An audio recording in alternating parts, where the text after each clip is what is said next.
السلام علیکم ورحمۃ اللہ وبرکاتہ۔ موت کو یاد کرنا، فرمان باری تعالیٰ ہے کل نفس ذائقۃ الموت، ہر نفس کو موت کا مزہ چکھنا ہے۔ اس آیت کریمہ میں نبی کریم صلی اللہ علیہ وسلم اور صحابہ کرام رضوان اللہ علیہم اجمعین کو تصریح دی جا رہی ہے کہ یہ دنیا جزا کی جگہ نہیں، یہ تو عمل کی جگہ ہے، اور یہاں سے ہر آدمی کو جانا ہے۔ یہاں تو بہت سے مجرم اور ظالم کو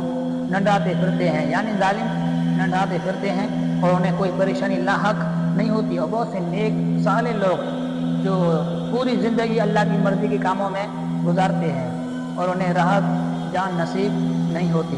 جزا سزا کی جگہ تو قیامت کا دن ہوگا، اس دن تو جہنم سے جو دور کیا جائے گا، قیامت کے دن، اس دن یعنی جس کو جہنم سے دور کر دیا جائے گا اور جنت میں داخل کر دیا جائے گا، وہی حقیقی معنوں میں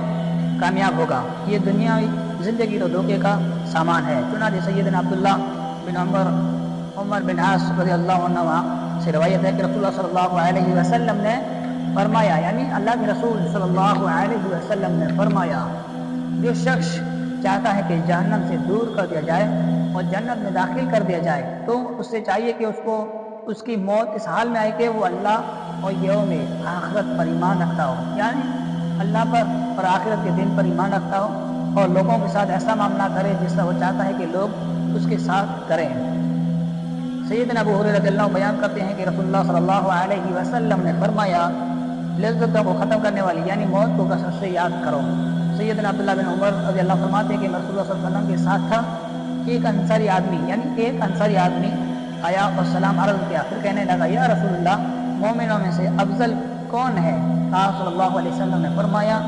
جس کے اخلاق اچھے ہوں، یعنی جس کے اخلاق اچھے ہوں۔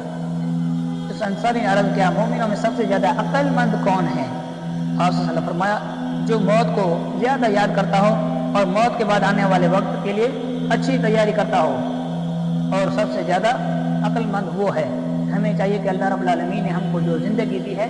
چند دن کی، چند لمحات کی، تو ہم اللہ رب العالمین کے مطابق زندگی گزاریں اور موت کو یاد کریں، اور زیادہ سے زیادہ اچھے نیک صالح عمل کام کریں، کل قیامت کے دن جو وہ اعمال ہم کو کام آئیں۔